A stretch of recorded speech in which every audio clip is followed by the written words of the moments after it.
Olá, aluno do sétimo ano, tudo bem? Nós vamos estar agora assistindo a videoaula falando sobre os vertebrados, dando continuidade ao assunto reino animal que nós estávamos vendo anteriormente. Então, nós vimos toda a parte de invertebrado, já foi finalizada.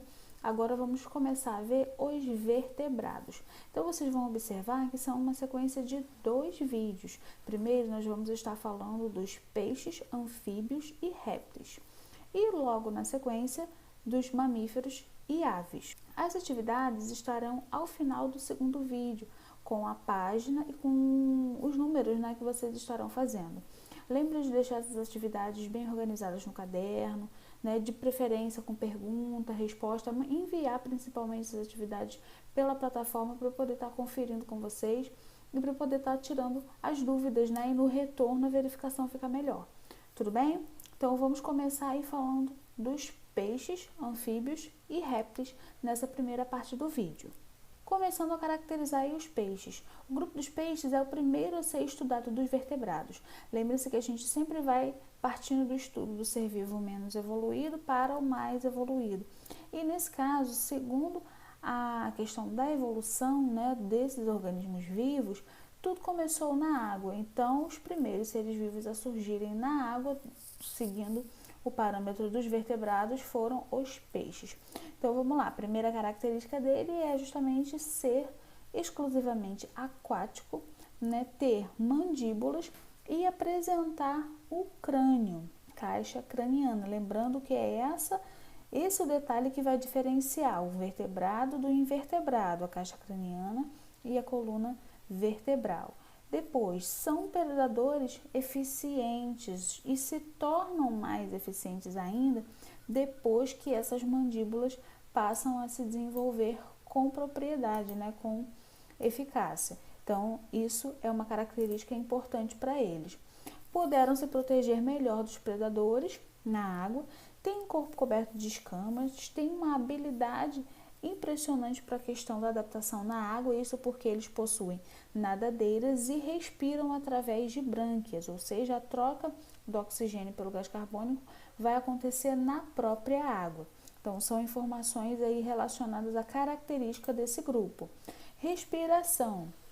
A respiração, como eu já falei, acontece por brânquias e aqui tem um esqueminha para vocês perceberem como isso acontece. A água rica em oxigênio, ela entra aqui pela boca. As brânquias são uma membrana muito fininha e também muito próxima uma da outra, aonde todo esse oxigênio vai ficar bem preso, vai ficar retido ali e imediatamente passar para a corrente sanguínea do peixe.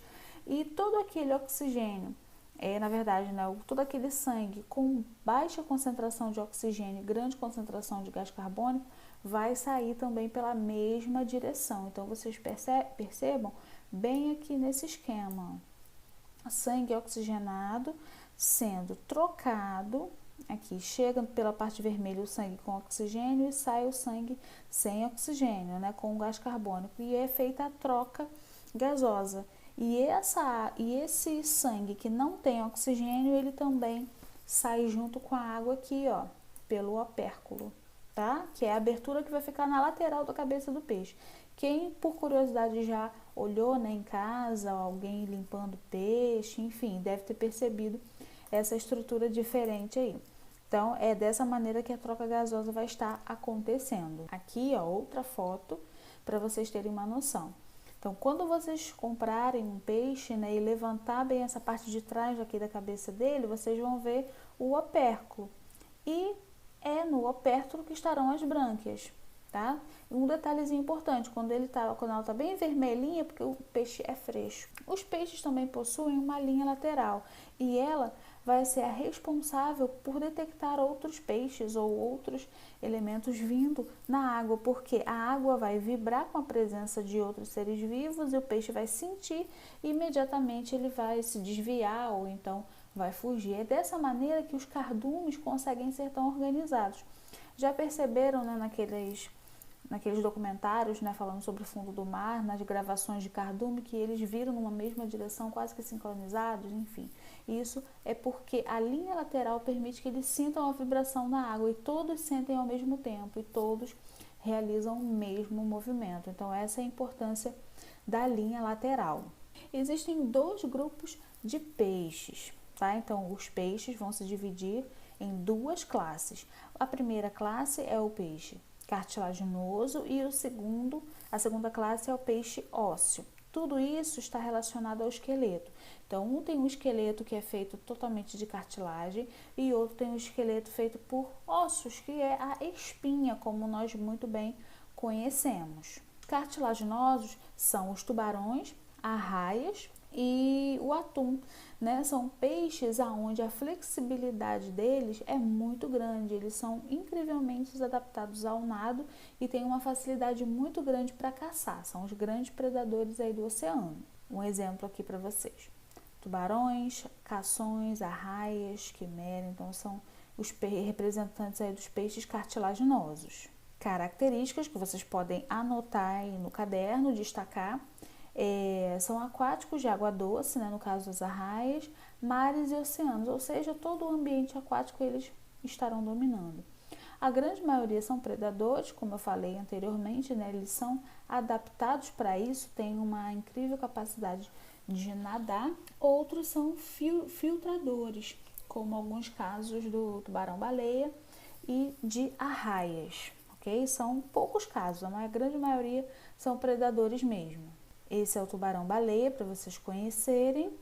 E aqui algumas novidades evolutivas relacionadas ao grupo. Primeira novidade, a presença da mandíbula, né? Então, isso possibilitou esses animais serem cada vez mais adaptados à caça.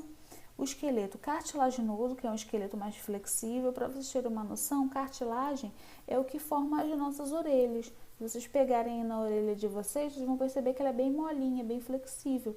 Então, o corpo desse tipo de peixe é dessa forma. Eles são maleáveis, então são mais leves, eles conseguem nadar muito bem, muito fácil. E as escamas. As escamas deles parecem espinhos, né? Olha aqui a foto delas. Se a gente passar a mão no sentido anti-horário, né, em cima do peixe, a gente vai praticamente furar a mão, porque essas escamas parecem vários espinhos, né? Olhando de longe, a pele parece muito lisa, mas não é, tá? Então, elas são bem placas, são bem formadas por placas, né? São bem ásperas, essa é a palavra. E aqui algumas características relacionadas aos peixes. No caso da arraia, elas apresentam um ferrão que elimina uma substância tóxica, é uma estrutura de defesa do animal. O peixe quimera parece uma mistura de animais diferentes, né? Parece um peixe e parece um mamífero, ele é bem diferente. Os tubarões têm importante participação na teia alimentar marinha, então eles são o topo dessa teia alimentar, são os predadores. Os tubarões têm um olfato muito bom, eles sentem um cheiro de sangue a mais de 30 metros de distância, então eles conseguem identificar bem rápido qualquer tipo de animal que esteja sangrando no oceano. E eles também são bem sensíveis às vibrações da água, então eles detectam qualquer movimento também de forma muito rápida. Agora falando um pouquinho dos peixes ósseos, peixes que têm espinha. Essa foto aí é do raio-x de um peixe. Né? Então, vocês vão perceber que todo ele tem várias espinhas, né? Mas não deixa de ter a estrutura principal que faz com que ele seja um vertebrado, que é a caixa craniana e a coluna vertebral. Então, é o peixe que tem espinha, geralmente o que a gente mais se alimenta. Então, habitat, água doce, mares e oceanos, todo ambiente aquático. Hábito alimentar, eles são animais filtradores, né? Se alimentam aí de plânctons ou algas. Também podem ser carnívoros, se alimentam de outros peixes, né? Geralmente peixes maiores, se alimentam de peixes menores, ou no caso de outros tipos de seres vivos também, como é o caso das piranhas, né? Peixes de água doce aí, e das moreias. Então, são exemplos aí relacionados ao hábito alimentar desses tipos de peixe. Características, né, ou relacionadas às novidades evolutivas. O esqueleto é ósseo, as nadadeiras são formato de lóbulos, né, são arredondadas, para ficar mais fácil de entender assim. Alguns peixes têm pulmões, são chamados peixes pulmonados, a gente vai entender como é que funciona. As brânquias são protegidas pelo opérculo, como vocês já viram aí no peixe cartilaginoso, e nós temos também um órgão novo, que é a bexiga natatória, que vai permitir que o peixe afunde a uma profundidade e também venha à superfície. Então essa bexiga natatória ela fica horas vazia e horas cheia de ar, para o peixe poder flutuar e fazer movimentos aí de subida e descida na água. Então é uma característica exclusiva do peixe ósseo. E aqui a anatomia do peixe, para vocês terem uma noção. Então, o esqueleto ósseo com espinhas, né, como nós já sabemos. A bexiga natatória é assim amarelo, que vai estar aqui no interior. As guelras ou brânquias, tá? E aqui a membrana que protege as brânquias, que é o opérculo, que fica bem atrás da cabeça do peixe. Então, essa aí é a anatomia principal do peixe. As nadadeiras, né? Várias nadadeiras, dorsal aqui nas costas, peitoral, a cauda, tudo isso para facilitar o nado. Aqui é a parte interior do peixe mostrando uma bexiga natatória.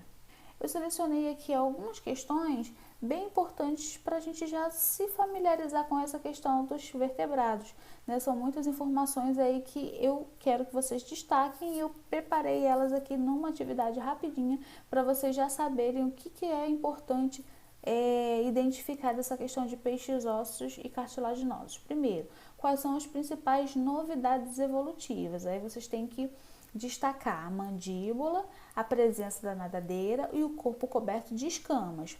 A linha lateral também é muito importante. Então, são 3 itens aí que vocês podem destacar, fazer um mapinha mental aí no caderno e anotar, que são coisas que eu preciso que vocês tenham entendido. Qual é a função da linha lateral aqui no número 2? Lembra que eu falei lá no início? Ela vai ser responsável por detectar qualquer vibração na água, né? Qualquer modificação na água, o peixe vai estar sentindo. Então, ela está muito relacionada ao sistema nervoso do peixe. Então, pensa aí nos nossos órgãos do sentido, como é que eles detectam tudo à nossa volta. Esse é o papel da linha lateral no peixe também. Função das escamas, qual vai ser? Revestimento e proteção. Escamas são características também que vão determinar quem é o grupo. Depois, principais diferenças entre os peixes cartilaginosos e peixes ósseos. Aí vocês vão lembrar imediatamente do esqueleto. O esqueleto de um é cartilaginoso, o outro não é um esqueleto ósseo. Uns vão ter a bexiga natatória, né, funcionando aí para controlar a subida e a descida dentro da água. No caso aqui, os dois, né, terão aqui destacado, isso. E no caso dos peixes cartilaginosos, eles não vão possuir o opérculo, ok? Aquela estrutura que protege a brânquia. E a quinta, qual é o órgão responsável por controlar a flutuação dos peixes ósseos? Aí teremos a bexiga natatória como resposta. Então, esses são 5 itens que eu quero que vocês tenham mais atenção nesse assunto relacionado aí a peixes cartilaginosos e ósseos. Vamos estar falando um pouco agora dos anfíbios, né? Os sapos. Anfíbios são o segundo grupo de animais relacionados aos vertebrados. Já são mais evoluídos que os peixes porque eles conquistaram o ambiente terrestre. Justamente o nome deles, anfíbio, significa justamente isso, 2 formas de vida. A primeira forma de vida na água e a segunda forma de vida na terra. Então, eles vivem um pouquinho na água, vivem um pouquinho na terra, mas ainda dependem exclusivamente da água. Então, a gente pode imaginar que eles são seres vivos que estão dentro aí da parte de transição. Quem são eles? Aí, nessa imagem, nós temos o exemplar da cobra cega, salamandra, perereca, sapo e rã. Esses são os animais que vão fazer parte do grupo dos anfíbios. Habitat. Então, são sempre aqueles locais de transição, né? Rio, margem do rio, lago, floresta, sempre onde tem água, sempre próximo a rio, sempre próximo a lago, cachoeiras, pântanos. Então, eles estão aí nessa região de transição. São animais carnívoros, se alimentam principalmente de insetos. O hábito de vida, como eu estava falando com vocês anteriormente, eles têm essa vida dupla, né? Ora na água, ora na terra. Eles vão voltar principalmente à água no período de reprodução. Então, são características aí importantes do grupo. Novidades evolutivas, quadrinho aí que é importante a gente destacar. A respiração terrestre por pulmões e pela pele surge nesse grupo de animal, principalmente quando os girinos respiram lá na sua fase inicial de vida pelas brânquias. Então, quando o sapo está passando pela metamorfose, né, deixando de ser girino para um sapo adulto, primeiramente ele respira igual um peixe, por brânquias. E depois, quando ele já é um sapo adulto e conquista o ambiente terrestre, ele respira pelos pulmões, assim como a gente, ou pela pele, né, respiração cutânea que nós chamamos.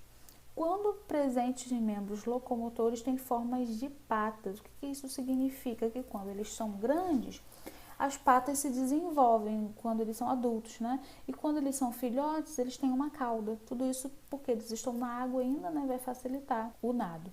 E alguns grupos de pernas, no caso do sapo, eles são adaptados para o salto. Então, a forma de locomoção deles é pulando. Tudo isso foi característica evolutiva, né, que veio lá do peixe para o sapo. Nessa imagem, nós temos o esquema da fecundação e a metamorfose acontecendo também. Então, primeiro, aqui a reprodução é sexuada, ou seja, tem macho e fêmea.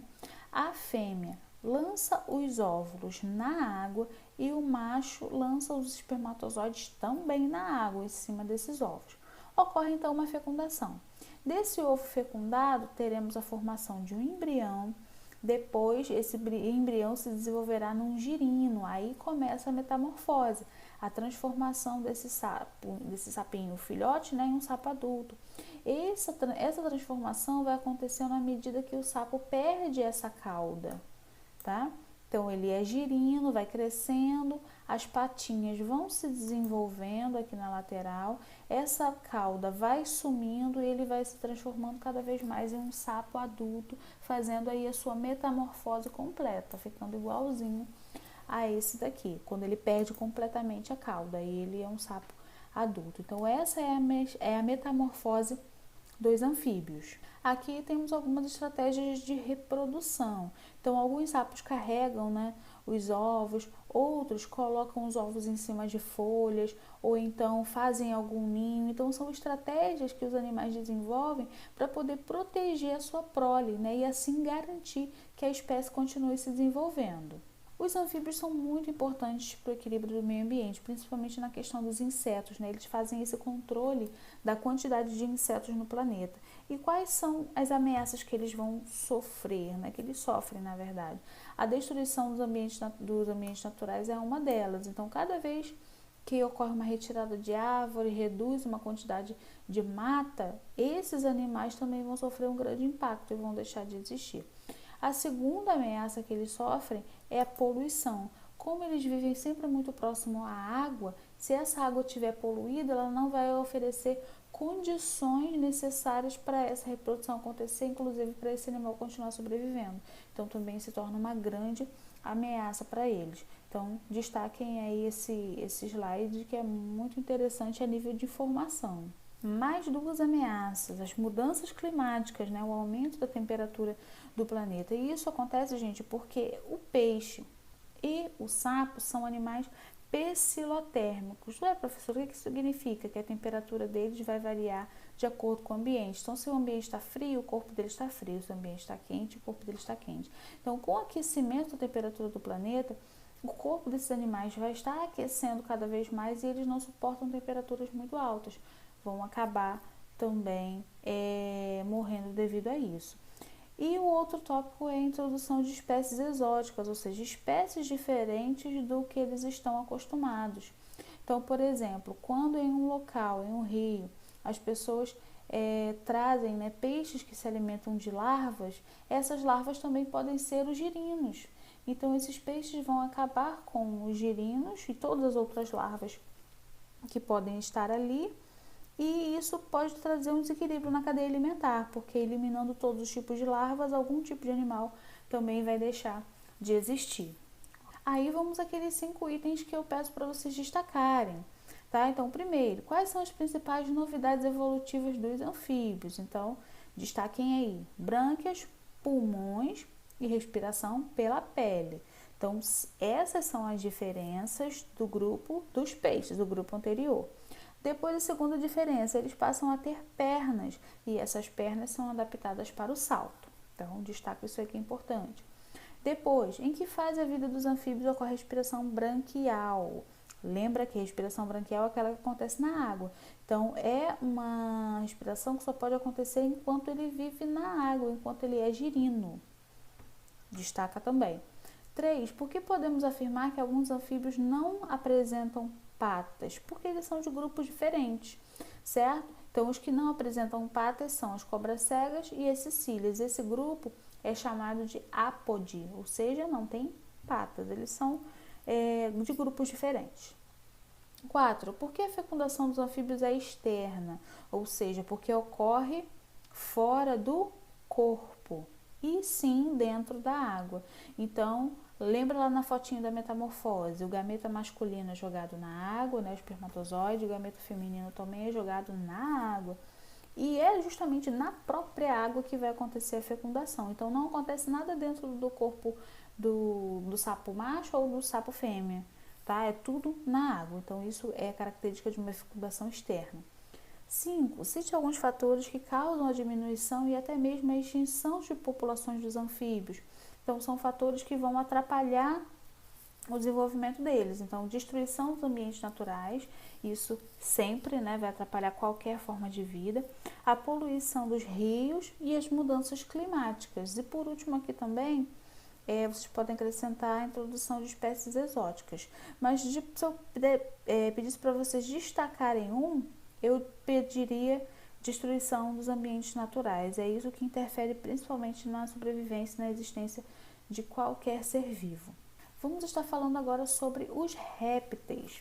O grupo dos répteis já é o mais desenvolvido aí se eu for relacionar aos peixes e aos anfíbios, porque eles conseguem conquistar completamente o ambiente terrestre. Eles já não vão depender exclusivamente da água. Então, esse grupo é relacionado a uma característica evolutiva importante, que é a independência do meio aquático. Característica: réptil significa que rasteja, ou seja, o animal que rasteja, mas nem todos os répteis rastejam, a grande maioria sim, mas alguns andam, saltam, correm, até nadam, mas a grande maioria vai rastejar. São animais de sangue frio, isso quer dizer que eles também são pecilotérmicos. O que significa isso mesmo, professora? A temperatura do corpo varia com a temperatura do ambiente, então é característica exclusiva deles também. Representantes, ou seja, quem são eles? Jacarés, tartarugas, né, jabutis, lagartos, serpentes. Então, todos esses animais aí da descrição do slide são exemplos de répteis, de animais aí que já conseguiram conquistar o ambiente terrestre. Algumas fotos aí para vocês lembrarem, né? Vai que alguém tenha esquecido aí o que é um réptil. Então, ó, jacaré, crocodilo, a diferença dos dois é que o jacaré tem o biquinho mais fino, né? As tartarugas, lembra, gente, que tartaruga só é a marinha, tá? Aquela que geralmente a gente tem em casa, né? É o jabuti. E aquele que vive no rio é o cágado, então é bem diferente aí. Às vezes, geralmente a gente chama tudo de tartaruga, né? Mas não é. Aqui é uma foto da maior tartaruga conhecida, né? Ela já tem aí mais de 100 anos. É a tartaruga da Ilha de Galápagos. Outros representantes conhecidos, né? A lagartixa, aquela que sempre está aí na nossa casa. Iguana. Aqui, como são as patinhas, né, de alguns deles, eles têm uma ventosa que ajuda a grudar na parede, ajuda na locomoção. Então, são animais aí já bem adaptados à existência na Terra. Inclusive, existe uma linha de estudo que diz que eles têm um parentesco muito grande com os dinossauros. Outros exemplares de répteis, agora as cobras, né? Cobras e serpentes. Aqui o esqueleto, como vocês podem perceber, presença de crosta craniana e coluna vertebral. É isso que determina o que é um vertebrado. Outros representantes. E aqui a cobra de 2 cabeças. Na verdade, ela tem a outra estrutura do corpo, que é essa aqui, muito parecida com uma cabeça também, mas isso é para confundir os predadores. E assim, garantir a sobrevivência dela por mais tempo. Principais características evolutivas. Então, como eu venho falando, eles são os animais que conseguiram conquistar o ambiente terrestre completamente. Tudo isso por quê?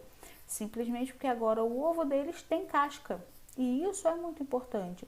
Tanto os peixes quanto os anfíbios colocavam os ovos na água porque os ovos não conseguiriam sobreviver à temperatura quente da superfície.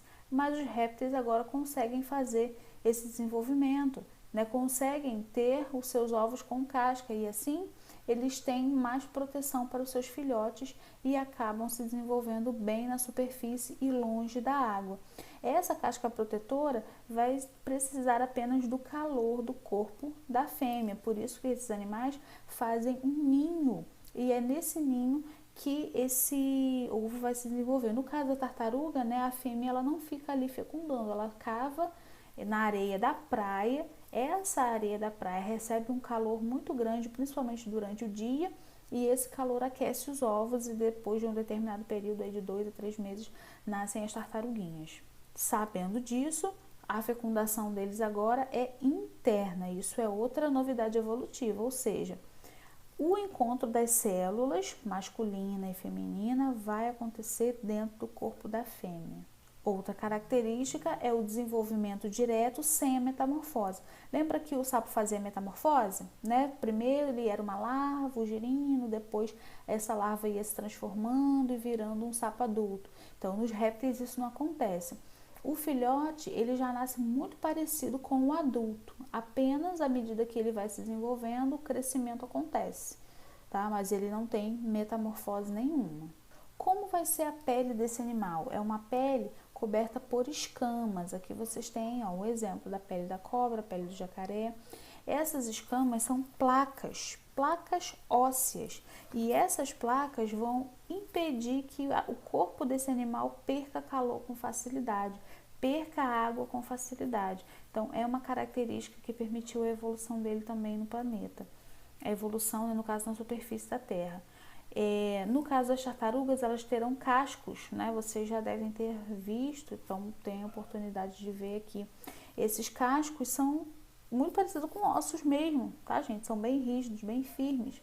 E eles também têm essa mesma função, impedir que a água saia com facilidade do corpo do animal e que ele perca calor. No caso das serpentes, elas vão ter ossos de partes da cabeça soltos. Esses ossos são as presas, né, que vão facilitar a inoculação do veneno. Outra coisa, vão facilitar também a abertura da boca para que elas possam engolir todo o seu alimento. Então, isso é uma característica que permitiu a sobrevivência também desse animal. No caso de cobras peçonhentas, aquelas que inoculam veneno. Outra característica importante é a perda das pernas. Então, no estudo de evolução das espécies, já foi percebido que algumas espécies de cobras tinham pernas, sim. Elas conseguiam se locomover, se movimentando com as patas, né? Mas algumas delas perderam essa característica evolutiva. A grande maioria hoje não tem patas e vive se arrastando pelo chão e tendo essa locomoção até muito mais rápida do que os outros grupos de animais. Hábito alimentar: serão animais carnívoros, né, na sua maioria. Alguns são herbívoros, no caso das tartarugas, e outros são onívoros. Carnívoros se alimentam exclusivamente de carne, herbívoros de folhas, né, diversos tipos aí de vegetais, e onívoros tanto de carne quanto de vegetais. No caso aí das tartarugas, elas se alimentam de peixes e também de algas. Então, por isso elas serão onívoras. Habitat: praticamente todos os habitats terrestres ou necessariamente alguns próximos a rios e oceanos, né? Como é o caso do jacaré, crocodilo e tartaruga. Mas praticamente a maior parte da vida desses animais será na terra, exceto as tartarugas que vêm à terra somente para depositar os ovos nas praias. Então, slide aqui sobre o hábito de vida: são aquáticos, né, ou aquático terrestre ou apenas terrestre. Finalizando agora essa primeira parte de vertebrados, nós vamos estar dando continuidade com aves, e mamíferos. Então, espero que vocês tenham entendido até aqui. Esses 3 primeiros grupos é bem tranquilo de se identificar, tudo bem? Vamos ao próximo vídeo.